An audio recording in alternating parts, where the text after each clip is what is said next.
Today, we're going to do a video a little bit different from my quarantine office here in Colorado. We're going to talk about different ways that your business can survive and thrive during this pandemic, coming up next.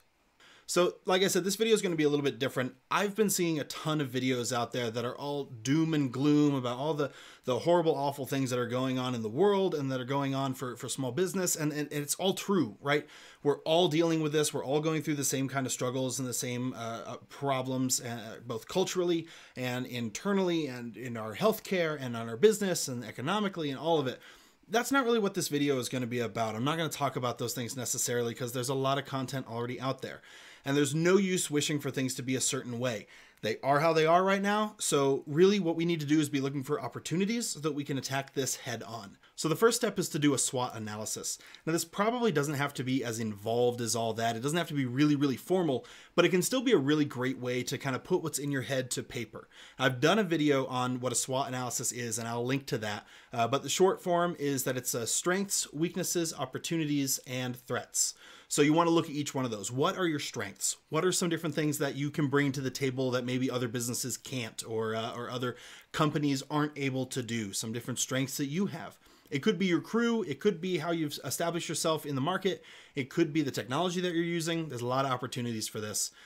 Look at your weaknesses, right? And maybe the weaknesses could also be where you're located. It could be your technology. It could be just the services that you offer. There's some weaknesses there based on what you're seeing from your competition. You really want to look at your opportunities, right? Especially now. There are still opportunities out there for businesses of all shapes and sizes. So it's a great time to look at what my opportunities truly are. And lastly, you want to look at your threats. I can pretty much guarantee for a lot of businesses, pandemic was probably not on their list of threats, but it's certainly going to be moving forward. You know, especially after we find out that, Wimbledon for the past 18 years or something like that has been paying $2 million a year for pandemic insurance, and now that's paying dividends, right? Whether or not that was someone's just idea or they just had a gut feeling or somebody was really overly cautious, that's paying out. And that can be a part of what you do for your SWOT analysis. What are things that I truly think probably won't happen, but how will I react if they will? And that's one of the most powerful things that you can do. Now, every business all over the place, we're all experiencing this a little bit differently, right? Based on the town, the city, the country, what kind of business we are. You know, we're all experiencing this differently. Some of us are under stay-at-home or shelter-in-place orders. Others are practicing smart social distancing. Some businesses are deemed essential, others are not.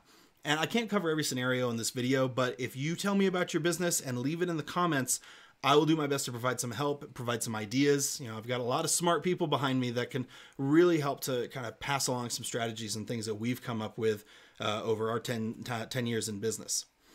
So second thing after you've done your SWOT analysis is to stop focusing on what you can't do and focus on what you can do. Now, it's not easy, but nothing easy is worth being proud of. And it's incredibly important to get your mind in that space. It's incredibly important to get your mind right. If you're only focused on what you can't do, you're never going to see past, the blinders that you've got on. You've got to start thinking and start, honestly, it's kind of a fake it till you make it mentality, but not really, because you've been a successful business. You've done this. You know how it's done. So let's not get into this, this hole of, I can't do that. I can't do this. I'm not essential. I'm stay at home, whatever. And let's start thinking about what you can do. Now, there's two different ways this conversation can go. One, everything's locked down. Can't leave your house. You can't conduct any business in any way outside of your home, due to the need that your business has due to close proximity with clients or customers. So you just can't do business that way. A lot of salons and spas and barbershops, massage salons, chiropractors, they're experiencing this, right? So for you really need to be focusing on lean operations and establishing future business. So let's talk about that before we move on. So now for you, and you don't have to be a salon or a chiropractor or a barber or a hairstylist or something for this to apply to. This can be any company that, maybe this is just a good time for you to sit back and look at your operations and start to lean things down or start to trim things down. So now's the perfect time for that. What new product or service have you always wanted to introduce that you haven't had the time to until now? Now you're not so bogged down in the daily operations of your business that you can really start to look at these future things that you've always wanted to do, but never had the time to do. Now is the time to do that. what part of your daily operations can be streamlined so that when you are able to conduct business again, your customers can have the absolute best experience, or your crew or your team can have the absolute best experience. What new operating procedures can you create and implement now? What problems can you focus on that you haven't really been able to address up until this point? Now, obviously, doing all this doesn't really help the fact that you're probably not driving revenue right now. And unfortunately, a lot of businesses are really kind of in that boat. But again, we can't focus on what we can't do. So we have to focus on what we can do. There's a lot of different ways that we can work on, the PPP loan, or looking at economic disaster, loans through the Small Business Association. Maybe there's different opportunities for financing that you have, or you can work with your landlord and anybody like that on kind of, pushing out bills or things like that. That's all incredibly valuable. I'm not going to focus on that because at this point, I believe most business owners have a pretty good idea of what they need to do from a financial standpoint in order to float for the next couple months. So if you don't, leave a comment and we'll cover that also. We'll talk about that too.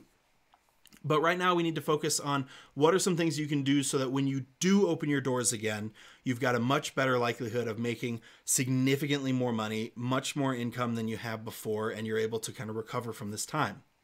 So beyond this, once we've started talking about the operations and things that you can do, new introductions, new services, new products, now you need to start looking at how do you generate future business. People are going to need haircuts. For example, a lot of people coming out of this quarantine are going to need them. I'm pretty lucky. My wife gave me a quarantine cut just a couple days ago, so I was looking pretty shaggy. You may have seen that in some of the older videos. But a lot of folks are going to need that. So if you are a barber or a salon or a hairstylist or something like that, how can you start generating future revenue, future business? And a good part of that would be pre-booking. Start pre-booking with flexible schedules, and potentially even discounted rates, right? For your regulars or your followers or folks that for a fact these are going to be good lifetime customers and you just want to get them into the door and start getting that revenue in, especially if they prepay when they pre-book.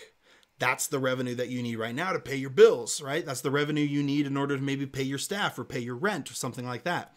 So what are different ways that you can generate future business that pays dividends now? What's a nice to have, an add-on service that's high margin for you, meaning it's low cost and high profit, an add-on service that you can offer as a benefit when a customer pre-books and prepays.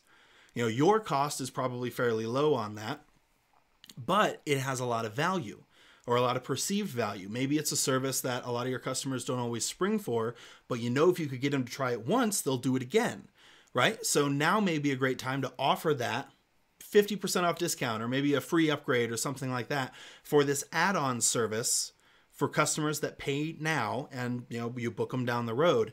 Then you've given them a chance to try a product or a service that they haven't been able to try before. So you've got more opportunity for them to use it again in the future. And because it's high margin, this is a great way to start to catch your books up to the revenue that we've lost during this time.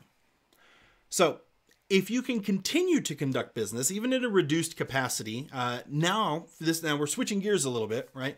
We're switching gears over towards you can still conduct business, regardless of the capacity that you're in. Now is your chance to earn market share away from your competition. Now, it may feel like war profiteering or something like that, and that's not what this is. I'm not saying like if you sell toilet paper, you should bump it up to $50 a roll and make as much money as you can. That's not what we're talking about here. A lot of small businesses are going to pull back on their marketing, regardless of whether or not they can actually still do business. And it's not just pulling back on the marketing, but it's pulling back on the services that they offer. So that's something you want to consider. Now, a plumber may be offering a discount bidet installation is a great example, right? It's timely, it's important. A lot of people are thinking about it already, and it's a service that people are looking for. They're actively searching for. Maybe you're a landscaper, right? And again, I'm assuming that because the laws are different in a bunch of different states and even in towns. So that's up to you to understand where you fall. Are you an essential business that can continue operating, or are you not? But an example would be a landscaper. A great time to earn lifetime customers is maybe by providing services to some of the folks that are most at risk in your community. You start to generate lifetime customers, incredible community goodwill because you're taking care of folks that desperately need some help. And we're starting to ramp up really into premier landscaping time. So if you can get out there and start to generate future business by offering incredible service now, that really starts to pay dividends, and it really starts to benefit you both now and in the future. Now, for all businesses, regardless of whether or not you are essential or not, you can operate your business right now or you can't, it's critical that you double down on your online presence. Why? Well, because everybody's at home and that's what everybody's doing. They're all spending time online, incredible amounts of time online, especially on social networks. Facebook and Twitter and Instagram, they've all been seeing explosive growth on their platform. What they're also seeing is a big reduction in people that are actually advertising on those platforms. So there's been a lot of comments that I've seen recently about how saturated the market is and things like that. Not anymore. Now it's not. Now is the perfect time for you to start to take advantage of this and start to get your name out there, whether that's via ads or that's just organic by growing your social profiles and everything like that. So do you have a good following on Facebook? Try Instagram. Got a website? Start producing content, videos, blogs, how-to guides. When your competitors are starting to scale back, that's when you leap forward. Now, maybe your website is a little bit older. It doesn't really support your needs. If you're, want to sell online, a lot of retail stores are discovering this. They don't have people coming through their doors anymore. So now all of a sudden they have to make this decision to sell online. Folks have been selling online for years, so a lot of people are feeling behind the curve. Maybe the technology that they're using is also behind the curve. So your website doesn't support selling online, or maybe it doesn't support distribution of your content, the content that you're creating and need to host. So you should be focusing your energies on how to upgrade your presence and upgrade your technology. I mean, everybody is online, and an ad in the phone book isn't going to cut it anymore, especially if no one is in the office to answer the phone anyway. So you got to get online. And my final tip here is to make sure that you are supporting other local businesses and your community at large as best you can. If you're able to order takeout from your local restaurant, buy a gift card from your barber or your hairstylist, do your holiday shopping a little bit early. Buy some of those handmade soaps from the person down the street that just sells online. Share opportunities within your network for ways that people can support other local businesses in your area. I remember a tagline from an old TV show, The Promised Land, and I always liked the tagline. It says, we're your neighbor and we're all in this together. So for the love of small business, happy marketing.